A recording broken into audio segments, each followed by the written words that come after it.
Welcome to my YouTube channel English literature zone. आज के video का हम लोग का टॉपिक है द अननोन सिटीजन, जो कि W.H. ऑर्डन की काफ़ी फेमस पोएम है। तो वीडियो शुरू करते हैं। वीडियो जो है काफ़ी इजी लैंग्वेज में होगा। वीडियो के थ्रू अगर आपका हेल्प होता है, वीडियो आपके सिलेबस का है, तो प्लीज़ आप लोग वीडियो को लाइक कीजिएगा, चैनल को सब्सक्राइब कीजिएगा और कमेंट करके बताइए वीडियो आपको कैसा लगा। वीडियो से रिलेटेड कोई डाउट है तो आप इंस्टाग्राम पे टेक्स्ट कर सकते हो, और वीडियो का पीडीएफ चाहिए तो आप टेलीग्राम ज्वाइन कर सकते हो। इंस्टाग्राम का लिंक, टेलीग्राम का लिंक दोनों आपको इस वीडियो के डिस्क्रिप्शन में मिल जाएगा, या तो फिर आपको चैनल के अबाउट सेक्शन में भी दोनों का लिंक मिल जाएगा। तो वीडियो शुरू करते हैं। द अननोन सिटीजन पोएम का नाम है, जो कि W.H. ऑर्डन की काफ़ी फेमस पोएम है। The unknown citizen is a poem, एक पोएम है रिटन बाय W.H. ऑर्डन, जिसको कि लिखा गया W.H. ऑर्डन के द्वारा। Who was a great British American poet, जो कि एक महान ब्रिटिश अंग्रेज अमेरिकन पोएट थे, ऑथर थे एंड प्ले राइट, नाटककार थे।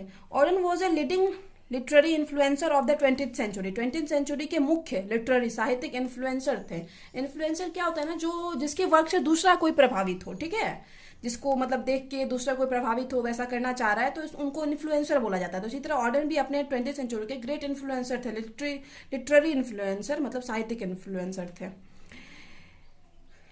In his whole literary life he wrote से लॉट्स ऑफ पोएम, अपने पूरे लिटरेरी साहित्यिक करियर में उन्होंने ढेर सारी कविताएं लिखी।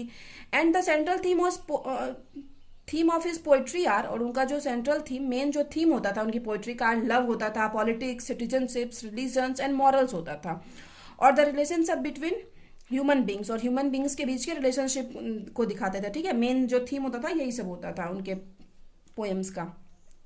फिर आगे प्रेजेंट पोएम जो हम लोग का है, the unknown citizen is written in 1939, इसको 1939 में लिखा गया।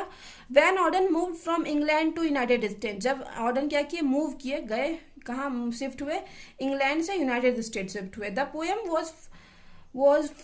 वॉज रिटन इन 1939, पोएम को लिखा गया 1939 में। ये सेम चीज फिर से रिपीट हो गया है, द पोएम वॉज रिटन, तो ये लाइन आप हटा देना, ठीक है।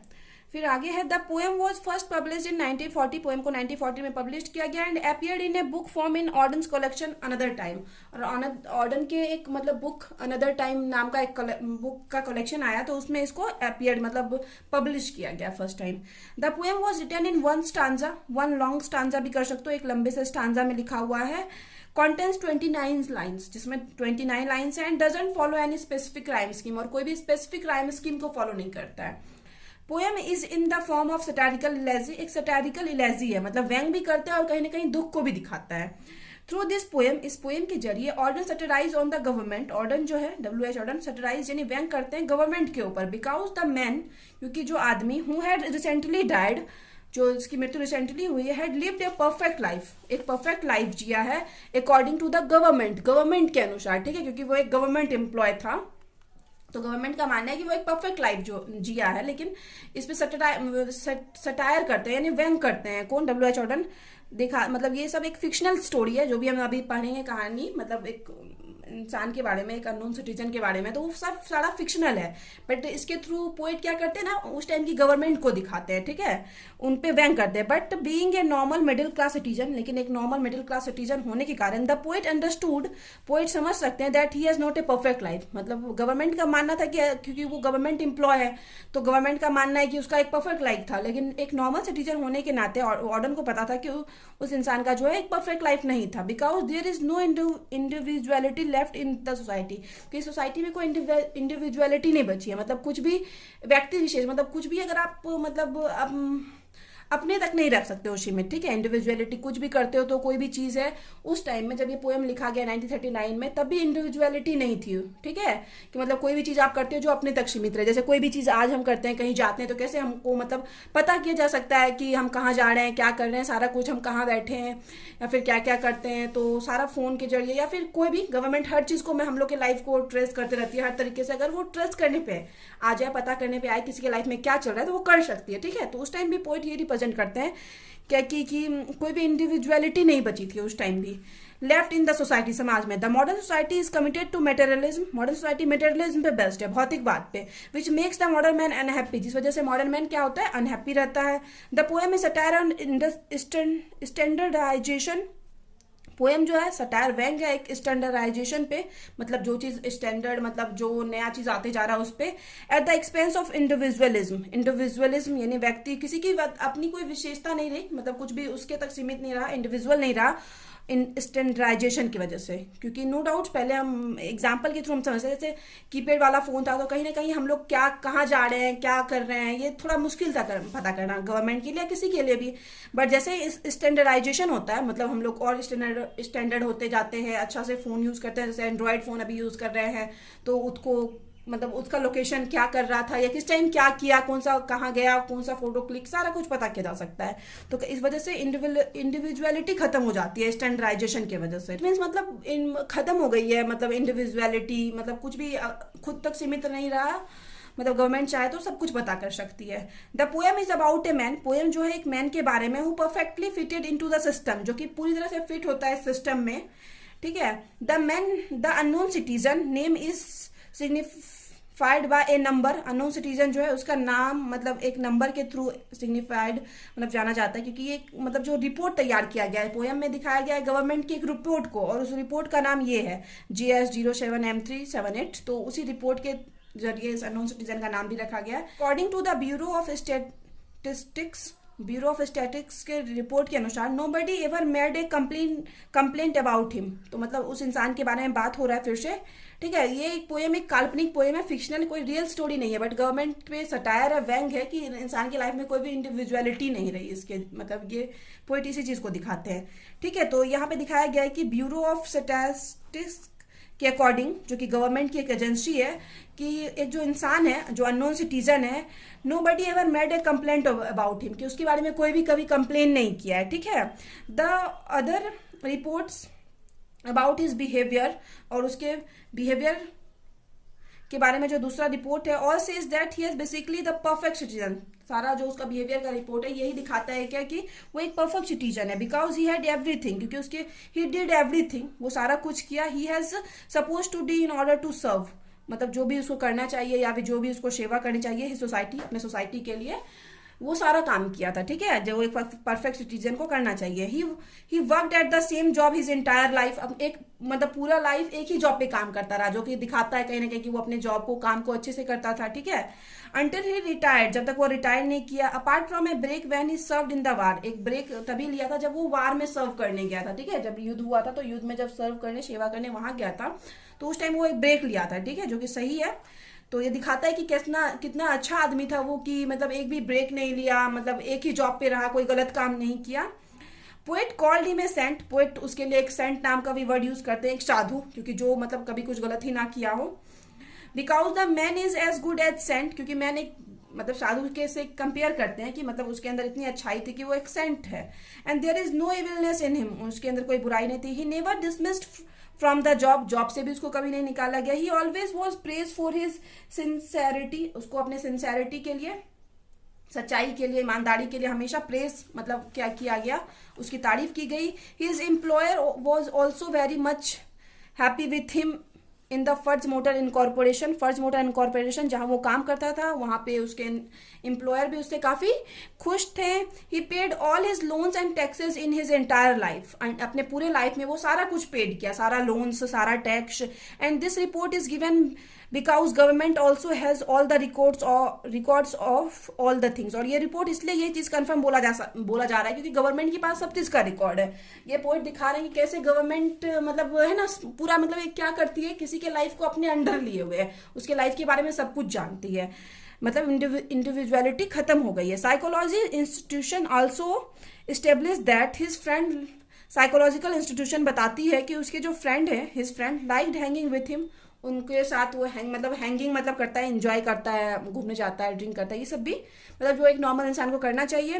According to the official media के according the unknown citizen also read a newspaper पढ़ता है रेगुलर रूप से, and also respond to adverse as was भी एक्सेप्टेड, और ठीक एडवर्स्ड यानी जो भी एड दिया रहता है न्यूज़पेपर में उस पर सेम उसी तरीके रिस्पॉन्स करता है जैसे कि नॉर्मल सिटीजन को रिस्पॉन्स करना चाहिए।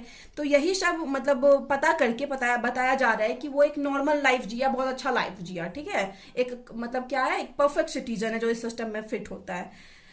थ्रू देयर पॉलिसीज उसके पॉलिसीज के थ्रू, बीमा के through, it also clear that, ये भी clear that he had proper insurance, उसके पास सही इंश्योरेंस है, लाइक हाउस इंश्योरेंस है, हेल्थ इंश्योरेंस है एंड कार इंश्योरेंस है। मतलब कभी हाउस इंश्योरेंस है, इट मीन्स हाउस कभी खराब हो जाता है तो उसको पैसा मिल जाएगा। हेल्थ इंश्योरेंस है, बीमार पड़ता है तो उसको उसके लिए भी पैसा मिल जाएगा। नो डाउट इसमें पहले हम लोग को पैसा जमा करना पड़ता है, एक नॉर्मल कॉस्ट होता है तो वो सब पेड करना पड़ता है, ठीक है।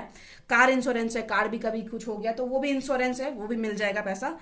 तो जो एक परफेक्ट इंसान की लाइफ को दिखाता है। The government official health records, government का जो ऑफिशियल हेल्थ रिकॉर्ड है सोर्स दिखाता है he only needed to stay in hospital one time, कि वह एक बार हॉस्पिटल गया है, मतलब हो सकता है कुछ बीमारी या कोई भी चीज़ हुआ हो दुर्घटना, तो वो एक बार हॉस्पिटल गया है, यहाँ तक गवर्नमेंट को पता है। The department in charge of society का जो डिपार्टमेंट इन चार्ज है एग्री दैट, इस चीज़ के लिए एग्री है, he also used his instalment plans in proper way, कि अपने इंस्टॉलमेंट प्लान को भी वो अच्छे से यूज कर रहा है। He has everything that a modern individual man needs, उसके पास सारा कुछ है जो मॉडर्न एक आधुनिक इंडिविजुअल और मतलब एक व्यक्ति विशेष इंसान को जो चाहिए होता है वो सारा कुछ है। लाइक ए रिकॉर्ड प्लेयर है, रेडियो है, कार है, फ्रिज है, सारा कुछ है जो भी एक नॉर्मल सिटीजन को चाहिए। और ये सारा कुछ गवर्नमेंट पता कर पा रही है, ठीक है, क्योंकि प्राइवेसी तो कोई रही नहीं लाइफ में इस वजह से। एक और अब तो मतलब उस टाइम की बात है, ये अमेरिका का मतलब कहानी है, तो उस टाइम ये था। और अभी तो नो डाउट फोन की वजह से तो और भी प्राइवेसी बिल्कुल खत्म हो गई है। According to the public opinion के अकॉर्डिंग, पब्लिक ओपिनियन डिपार्टमेंट के according, he always held the right view on the big issues, कि बड़े बड़े इश्यूज पे उसका हमेशा राइट व्यू रहा है, मतलब अपना व्यू वो डिस्कस करता है, बताता है। If it was a peaceful time, कि अगर शांति का समय रहा है, ही approved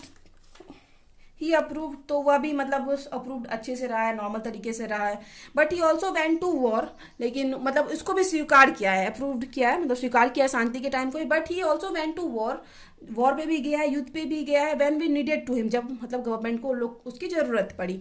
the man had also a wife, उस मैन की वाइफ भी एंड 5 चिल्ड्रेन, और 5 बच्चे, contributing the correct number of new human beings, जो कि एक मतलब सही करेक्ट नंबर है to society according to our government official, मतलब उस टाइम के गवर्नमेंट के अकॉर्डिंग जो 5 बच्चे थे तो वो परफेक्ट थे, कि मतलब वहाँ की मतलब ऐसी भी मतलब पॉपुलेशन काफ़ी कम थी, तो 5 बच्चे अकॉर्डिंग उस टाइम के बिल्कुल सही थे।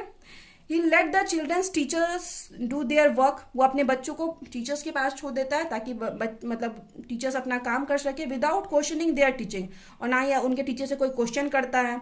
At this time the question, और इतना सब कुछ परफेक्ट होने के बाद जो ये क्वेश्चन राइज होता है, was he free, was he happy, कि क्या वह फ्री था, क्या वो हैप्पी था। तो government find this question ridiculous, तो फाइंड इस क्वेश्चन को गवर्नमेंट क्या देखती है, रिडिकुलस देखती है, कि ये तो मजाक है, क्या मतलब सब कुछ तो उसको मिल रहा है, क्यों उसका लाइफ में ये क्वेश्चन आएगा, was he happy, was he free. Because if anything wrong with him, कि अगर उसके साथ फिर कुछ भी गलत होता, government must know about that, कि गवर्नमेंट को जरूर पता होता है इस चीज़ के बारे में। अगर उस इंसान के साथ कुछ भी गलत होता, उसकी लाइफ को इतने अच्छे से ट्रस्ट कर रही है, हर रिपोर्ट सारा कुछ निकाल रही है, तो गवर्नमेंट इस चीज़ को मतलब हास्य मतलब हाँ मतलब मजाक का विषय मानती है कि क्या ये कैसा क्वेश्चन है। फिर आगे अकॉर्डिंग टू द पोएट के according man was not free, कि वो इंसान फ्री नहीं था, because freedom means freedom of conscience. Freedom क्या होता है ना, conscience, freedom of conscience means अंतरात्मा की फ्रीडम, मतलब कोई इंसान अंदर से फील कर रहा हो कि वो आज़ाद है। इन मॉडर्न सोसाइटी में it is hard for any individual, किसी भी व्यक्ति विशेष के लिए यह बहुत मुश्किल होगा to hear the dictates of conscience, मतलब कि अपने अंदर की आवाज़ सुन सके, मतलब वो चीज़ काफ़ी मुश्किल होगा किसी भी इंडिविजुअल के लिए, इंसान के लिए। A person who has become a कॉग in the machine of society, इस जो सोसाइटी का एक मतलब पार्ट पुर्जा बन के रह गया है, न्यूज़पेपर के बीच, यूनियंस, इंश्योरेंस पीपुल, इन सब चीज़ के बीच में उलझ के रहा है, कैन नॉट बी हैप्पी, वो कभी हैप्पी नहीं हो सकता। Particularly when he was no individuality, खासकर जब उसके पास कोई इंडिविजुअलिटी नहीं है, खुद का मतलब कुछ वो नहीं है, अस्तित्व नहीं है। No conscience of his own, ना ही खुद के अंदर कोई मतलब ना ही वो कभी खुद क्या हो सकता है, फ्री हो सकता है, अंदर से एक होता है ना अंतरात्मा की से फ्री हो जाना, वो हो सकता है, ठीक है, वो भी कभी फील नहीं कर सकता। फिर आगे the theme of conformity and absence of individuality, तो ये जो थीम है कन्फर्मिटी मतलब नियमों का पालन करना दिखाया गया है कहीं ना कहीं, कि सारा कानून नियम का पालन किया, और अब्सेंस ऑफ इंडिविजुअलिटी का अब्सेंस दिखाया गया क्योंकि उसका कोई भी लाइफ नॉर्मल नहीं रहा, सारा कुछ गवर्नमेंट बता कर सकती है, इंडिविजुअल नहीं रहा, उसके तक नहीं रहा। Which Auden has treated of in the poem, जिसके बारे में ऑर्डन बात किए हुए इस पोएम में, is typically a modern concern, एक मॉडर्न कंसर्न है, मतलब नो डाउट चिंता का विषय है। Which finds expression in the writing of several modern writers, जिसको कि एक्सप्रेशन एक व्याख्या मिला है ढेर सारे मॉडर्न क्रिटिक्स के राइटिंग के थ्रू, मतलब ढेर सारे मॉडर्न क्रिटिक्स जो है आलोचक इस चीज़ के बारे में बात किए हुए हैं। सोशल क्रिटिक्स जो समाज के आलोचक हैं want a change in the value of modern society के वैल्यूज में चेंज चाहते हैं बाय एडवोकेटिंग ए एक रिवॉल्यूशन की वकालत, मतलब एक क्रांति के द्वारा, एक क्रांति लाकर सोसाइटी में चेंज चाहते हैं। ऑर्डन सोज अस, ऑर्डन्स हम लोग को दिखाते हैं, W.H. Auden, through this poem, इस पोएम के जरिए, that our age is an age of statistics का एज है, मतलब आंकड़ों का एज है, and every problem is analyse by collecting information from various source, और सारा मतलब कुछ प्रॉब्लम को एनालाइज किया जा सकता है किसके थ्रू, एक इन्फॉर्मेशन कलेक्ट करके ढेर सारा जो स्रोत है उन सब के जरिए सारा चीज पता करके सारा प्रॉब्लम के बारे में पता किया जा सकता है। ठीक है, तो ये आंकड़ों का मतलब एक बताया गया है एज है कि उसी के थ्रू जो गवर्नमेंट है जज कर लेती है कि वो इंसान फ्री है, हैप्पी है। ठीक है, तो यहाँ पे ये वीडियो खत्म होता है। वीडियो अगर आपको अच्छा लगा, आपके लिए हेल्पफुल है, तो प्लीज वीडियो को लाइक करना, चैनल को सब्सक्राइब करना और कमेंट करके भी बताना वीडियो को